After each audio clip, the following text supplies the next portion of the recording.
Hello hello, कैसे हो आप सभी। आशा करता हूँ बहुत अच्छे होकर, बहुत अच्छे होकर रहना भी है। आज एक बहुत इंटरेस्टिंग सा मॉड्यूल हम पढ़ने वाले, जो कि है रिस्क ऑफ ई कॉमर्स। इससे बहुत सारा क्वेश्चन आता है मैकआउट में, लेकिन ये ना 4 लेक्चर का पार्ट है। तो अगर मैं वन शॉट रिकॉर्ड भी करना चाहूँ तो बहुत बड़ा हो जाएगा। इसलिए मैंने ट्राई किया कि क्वेश्चन वाइज हम प्रैक्टिस करें। क्या क्या क्वेश्चन मैकआउट में आ गया है, कौन कौन क्वेश्चन एक टू में आ गया है, और कौन कौन क्वेश्चन आगे आ सकता है, सब कुछ मैंने फिल्टर कर लिया। चलिए स्टार्ट करते हैं, क्वेश्चन बेस्ड लर्निंग स्टार्ट। तो ई कॉमर्स सिक्योरिटी, क्यों सिक्योरिटी की जरूरत है, पहले तो ये बात समझो। अभी तुमने देखा है, तुम जब कोई ऑनलाइन से शर्ट खरीदते हो, जूता खरीदते हो, तो क्या होता है कि तुम्हारा जो डेटा है ना, वो ऑनलाइन स्टोर का जो मालिक है उसके पास है, वो उसके सर्वर में स्टोर है। तो तुम्हारा डेटा कोई और भी चोरी कर सकता है, डेटा ऑनलाइन चोरी हो सकता है। तो कैसे बचे? तुम पैसा ट्रांसफर करो यूपीआई के थ्रू, तो पैसा भी तो चोरी हो सकता है। ठीक है। तो इन सब ये इतना प्रॉब्लम्स को हम कैसे सिक्योर करें, कैसे ये विश्वास करें कि हम भी ऑनलाइन ई कॉमर्स यूज कर सकते हैं। अगर डर का माहौल हो कि सब कुछ चोरी हो जाएगा, सब कुछ हो जाएगा, कोई ई कॉमर्स यूज करेगा क्या? कोई नहीं करेगा, ये प्रॉब्लम। तो सिक्योरिटी बहुत इंपॉर्टेंट। सो पहली बात इधर ही आता है कि why e commerce need security, explain various risk, और ये मैकआउट में आ चुका है। तो चलिए समझते हैं ई कॉमर्स सिक्योरिटी क्यों नीडेड है। क्यों नीडेड है? तीन बात। कौन सा तीन बात? ई कॉमर्स, देखिए ई कॉमर्स सिक्योरिटी तीन बात। एक आता है प्रोटेक्शन, ओके। एक आता है प्रिवेंशन, और एक आता है सिक्योर। ये तीन चीजें तुम्हें, ये जो मॉड्यूल है, ये जो यूनिट है, ये तीन वर्ड बहुत इंपॉर्टेंट। एक है प्रोटेक्शन, मतलब अनऑथोराइज एक्सेस, हैकर्स से प्रोटेक्ट होना। प्रोटेक्शन ऑफ कस्टमर डेटा, तुम्हारा जो डेटा है, जो कि ई कॉमर्स में तुम लॉग इन करते हो फ्लिपकार्ट में, अमेजोन में अगर शॉपिंग करते हो तो अमेजोन में लॉग इन करते हो, तो तुम्हारा डेटा उनके पास है। उन डेटा को प्रोटेक्ट करना बहुत इंपॉर्टेंट है। इसलिए सिक्योरिटी नीडेड है, बिकॉज उस उनके पास तुम्हारा हर एक डेटा है। तुम्हारा शर्ट का साइज भी है, तुम्हारा पैंट का साइज भी है, तुम्हारा हर एक साइज उनके पास है। अगर ये लीक हो गया, बहुत दिक्कत है। सर प्रिवेंशन का मतलब क्या है? ये जो फ्रॉड है ना, फाइनेंशियल हो सकता है, ये बहुत सारा हो सकता है, लीगल फ्रॉड हो सकता है, और बहुत सारा फ्रॉड हो सकता है। उसके आगे प्रिवेंशन और सिक्योर ऑनलाइन ट्रांजैक्शन मींस, ये जो ऑनलाइन ट्रांजैक्शन तुम यूपीआई से पेमेंट करते हो, उसको सिक्योर करना। ये तीन वर्ड बहुत इंपॉर्टेंट है। क्या है? Protection, prevention, security. समझ में आ गया? समझ में आ गया। अब इसके आगे कुछ भी लगा दो, आंसर अब क्रिएट हो जाएगा। Protection against malware, protection against hacking, prevention against unauthorised access. ऐसे ऐसे मैं नहीं देख रहा हूँ, लेकिन मैं बोल पा रहा हूँ कैसे, क्योंकि मुझे तीन वर्ड यूज है, मतलब याद है, प्रोटेक्शन, प्रिवेंशन और सिक्योरिटी। ये बहुत इंपॉर्टेंट है। अभी टाइप्स ऑफ रिस्क क्या है? रिस्क मतलब क्या है? अनसर्टेनिटी, मतलब इससे प्रॉब्लम आ सकता है। रिस्क मतलब क्या है? एक ऐसा चीज, एक ऐसा अनसर्टेनिटी जिससे प्रॉब्लम आ सकता है। उसमें हो सकता है फाइनेंशियल रिस्क, तुम्हारा मनी गायब हो जाए, मनी चोरी हो जाए, loss of money during online transaction, credit card fraud, ये हो सकता है फाइनेंशियल रिस्क। सिक्योरिटी रिस्क, अब मान लो ना कोई अनऑथोराइज एक्सेस, तुम्हारा अकाउंट कोई और ले गया, तुम्हारा एक दोस्त तुम्हारा अकाउंट को चोरी कर लिया, तो अनऑथोराइज एक्सेस हो गया। रिस्क है ना, अनसर्टेनिटी है ना, कुछ भी अनपनशन हो सकता है। उसके बाद प्राइवेसी रिस्क आ सकता है। प्राइवेसी रिस्क का मतलब क्या है? Leakage of confidential customer information, ये जो कस्टमर इंफॉर्मेशन है उसका लीकेज। उसके बाद ऑथेंटिकेशन रिस्क, मतलब जो अनऑथोराइज एक्सेस हो रहा है, fake website pretending to be genuine, मतलब तुम एक फेक एक वेबसाइट में चले गए, ठीक है, तुमने पेटीएम ना जाने के बदले पेटीएम, जो फेक पेटीएम है उसमें चले गए, और ये बोल रहा है कि तुम्हें बहुत सारा कुछ मिलेगा। ये देखिए पेटीएम, फेक यूपीआई का लिंक, बहुत सारा कुछ हो चुका है, फेक पेटीएम एप्लीकेशन। ये सब कुछ नहीं यूज करना। समझ में आ गया? समझ में। ऑपरेशनल रिस्क आ सकता है, जिससे कि सर्वर, मान लो जिससे ऑपरेट होता है सब कुछ, सर्वर सर्वर डाउन हो गया, तो वो भी तो रिस्क है। अगर तुम्हारा ई कॉमर्स ऐप का सर्वर डाउन हो गया, तो तुम्हारे पास कस्टमर जो खरीद सकता था वो तो खरीद नहीं पाएंगे, तुम्हारा कितना मनी का लॉस हो गया। समझ पा रहे हो? ऑपरेशनल रिस्क से फाइनेंशियल रिस्क, एक रिस्क से एक रिस्क कनेक्टेड। समझ में आ गया? समझ में आ गया। सर अब लीगल रिस्क आ सकता है, कोई साइबर लॉ और रेगुलेशंस को ना माने, लीगल रिस्क और नेटवर्क रिस्क बहुत आ सकता है। तो सर इतना रिस्क हमने पढ़ा, क्या क्या है? फाइनेंशियल रिस्क, है ना, सिक्योरिटी रिस्क और बहुत सारा कुछ, ऑपरेशनल रिस्क, इतना कुछ रिस्क है सर, नेटवर्क रिस्क है। ठीक है, अभी CIA ट्राइड क्या है? Basically CIA tried, fake Paytm download ना हो जाए। CIA ट्राइड बेसिकली हमने ये कहा कि भाई देखता इधर ट्रायंगल है कि नहीं है, ट्रायंगल अगर है तो बहुत अच्छा है, ट्रायंगल ट्रायंगल ट्रायंगल, ओके। अब CIA ट्राइड बेसिकली एक सिक्योरिटी मॉडल। इतना सब कुछ जब पैसा गायब हो गया, जब सब कुछ खराब चल रहा था, तो हर एक कंपनी ने बैठा और ये ठीक किया कि हमें 3 चीज़ों के ऊपर सबसे पहले काम करना चाहिए। कौन सा 3 चीज़ें? एक ट्रायंगल की मदद से उसे वो किया। एक आता है CIA ट्राइड, मतलब C for confidentiality, I for integrity integrity और A फॉर अवेलेबिलिटी। ये 3 चीज़। अब सर कॉन्फिडेंशियलिटी मतलब कि तुम कस्टमर का जो डेटा है वो कस्टमर को कॉन्फिडेंशियल होना चाहिए। उसका कॉन्फिडेंशियल डेटा को पहले हमें सिक्योर करना पड़ेगा। उनका जो ईमेल एड्रेस है, उनका जो पासवर्ड है, ये जो कॉन्फिडेंशियल इंफॉर्मेशन है, यानी कि बहुत कॉन्फिडेंशियल है, बहुत, वो किसी से अगर चोरी हो गया तो कस्टमर का बहुत सारा लॉस हो जाएगा, कंपनी का भी लॉस होगा, है ना। तो कॉन्फिडेंशियलिटी पहली बात। उसके बाद इंटीग्रिटी, जो भी डेटा है वो कोई भी बाहर से आकर कोई हैकर चेंज ना कर पाए, इसलिए आता है इंटीग्रिटी। उसके बाद आता है अवेलेबिलिटी। अवेलेबिलिटी का मतलब क्या है? अवेलेबिलिटी मतलब जो तुम्हारा सर्विस है वो 24/7 अवेलेबल होना चाहिए। तुम अगर कोई यूपीआई पेमेंट चला रहे हो तो 24/7 होना चाहिए। अगर कोई ऑनलाइन बिजनेस चला रहे हो तो 24/7 वो अवेलेबल होना चाहिए। ऑपरेशनल रिस्क नहीं आना चाहिए। अगर सर्वर क्रैश हो भी गया तो सर्वर जल्द से जल्दी ठीक होना चाहिए। यही आता है सिक्योरिटी मॉडल। इसी को ही हमने CIA ट्राइड कह दिया। एक सिक्योरिटी मॉडल है जो बोलता है कि 3 चीजों के ऊपर काम करना पड़ेगा, कॉन्फिडेंशियलिटी, इंटीग्रिटी, आइडेंटिटी। समझ में आ गया? समझ में आ गया। उसके बाद आता है SSL और TLS। ये क्या है? SSL for secure socket layer. अब तुम जब कोई वेबसाइट यूज कर रहे होते हो ना, तो तुम्हें कैसे पता चलेगा जो वेबसाइट है वो अच्छा है, सिक्योर है? तो पहली बात आता है ना कि मान लो कोई सा भी HTTP, कोई सा भी अगर वेबसाइट में जा रहे हो और तुम्हें ये दिख गया कि HTTPS मतलब hyper text transfer protocol secure, ये एस जैसे कि गिग्स फॉर गिग्स में है, MDN का वेब डॉक्स में है, मोजिला डॉक्स में है, ठीक है। अगर ये तुम्हें दिख गया विकिपीडिया में, मतलब वो जो वेबसाइट है वो सिक्योर है। और कैसे सिक्योर होता है, कैसे सिक्योर वेबसाइट काम करता है, मैं आपको थोड़ा सा बताऊंगा। SSL के थ्रू काम करता है, मतलब सिक्योर सॉकेट लेयर। ये बेसिकली क्या करता है, मान लो तुम यूजर हो, मान लो तुम यूजर हो, ये आ गया तुम, ये हो तुम, और एक वेबसाइट है, ये मान लो तुम एक वेबसाइट, तुम अभी एक वेबसाइट को एक्सेस करना चाहते हो।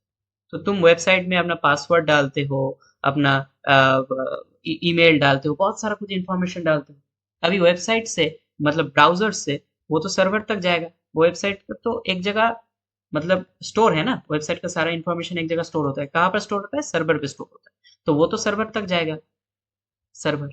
अगर बीच में से कोई एक अनऑथोराइज एक्सेस, अनऑथोराइज पर्सन इसे चोरी कर लिया, मतलब चोरी हो गया तुम्हारा डेटा, ये तो बहुत खराब हो गया। ये तो मतलब थेफ्ट, डेटा थेफ्ट कहते हैं इसे। क्या कहते हैं? डेटा चोरी होने को डेटा थेफ्ट।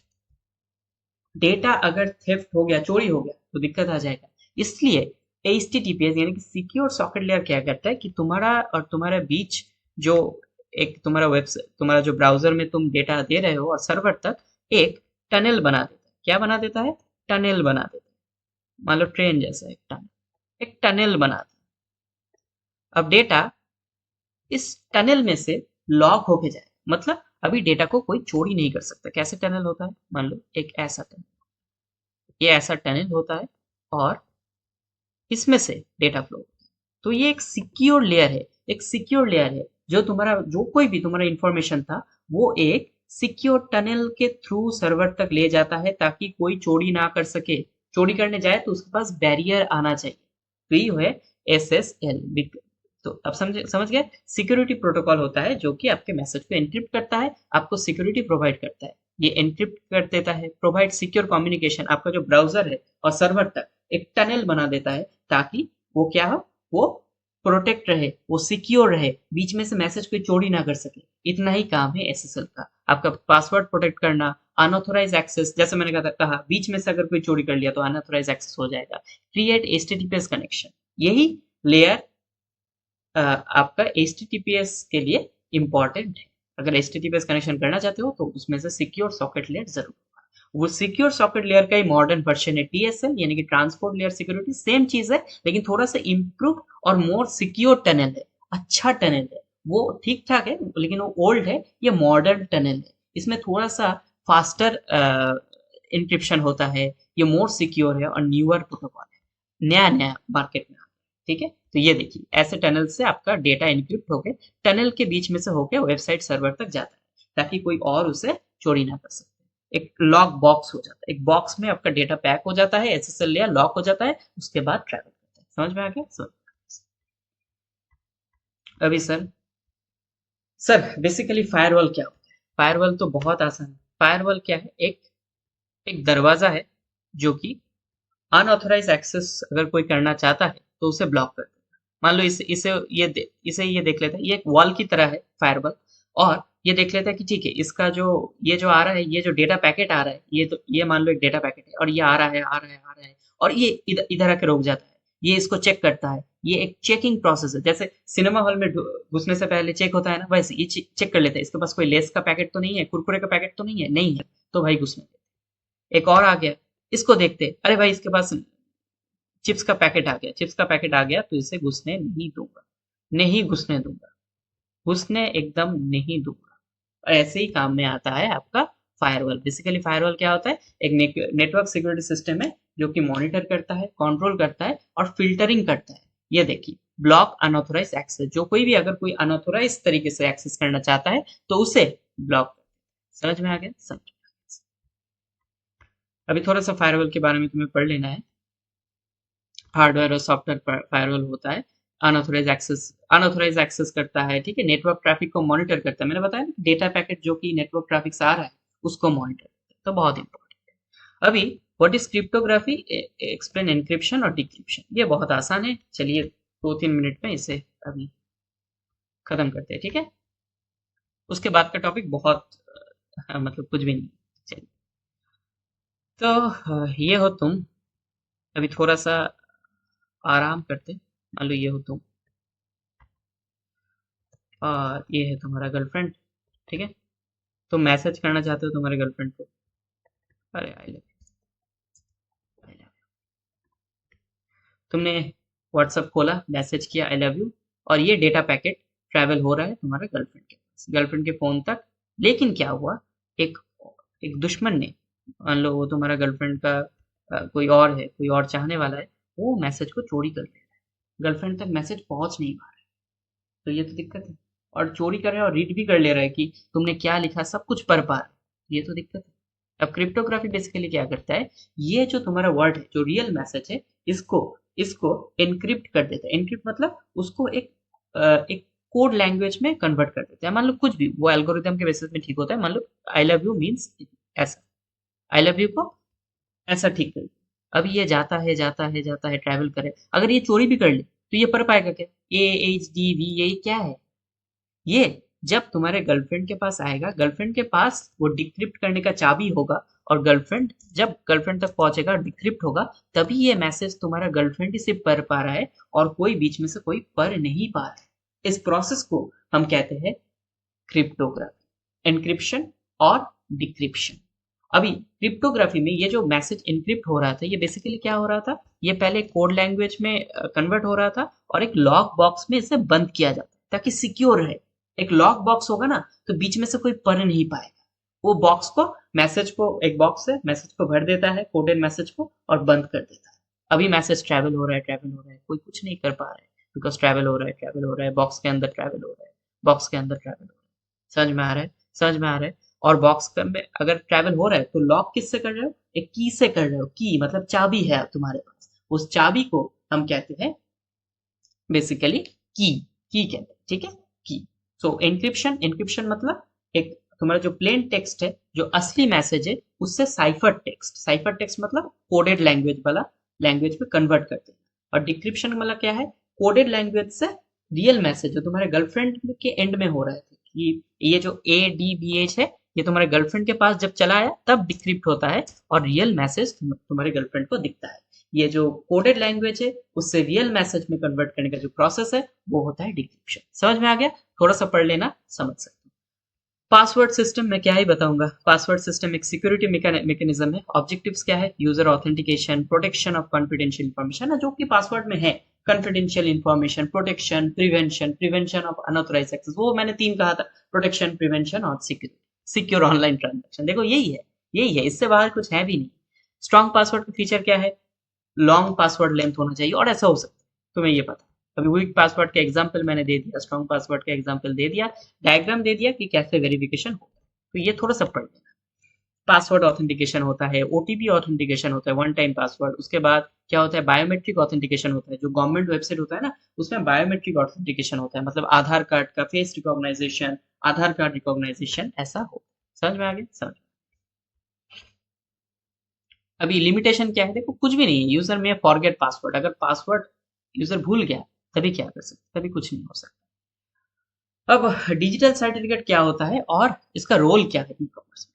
अभी 16 मिनट हो चुका है। थैंक्स फॉर जस्ट आपको बहुत बहुत धन्यवाद। अब वीडियो में अगर है तो चलिए थोड़ा सा कंप्लीट भी कर लेते हैं बिकॉज बहुत बड़ा मॉड्यूल है। डिजिटल सर्टिफिकेट बेसिकली क्या होता है? Explain their role in e commerce security. Basically क्या होता है ई कॉमर्स सिक्योरिटी में इसका रोल क्या है? डिजिटल सर्टिफिकेट कुछ भी नहीं है, जैसे मैंने कहा एक वेबसाइट HTTPS मतलब SSL लेयर उसे चाहिए। ये SSL लेयर चाहिए तो वो क्या करेगा? वो बेसिकली क्या करेगा? मैंने आपके लिए इमेज बनाया हुआ है इधर, देखिए ऐसा होता है डिजिटल सर्टिफिकेट। ये देखो ऐसा होता है। मान लो आज गिग्स को एक सिक्योर सॉकेट लेयर चाहिए अपनी वेबसाइट के लिए ताकि सर्वर तक कोई भी डेटा को चोरी ना कर सके। SSL सिक्योर सॉकेट लेयर, ठीक है ना? ठीक।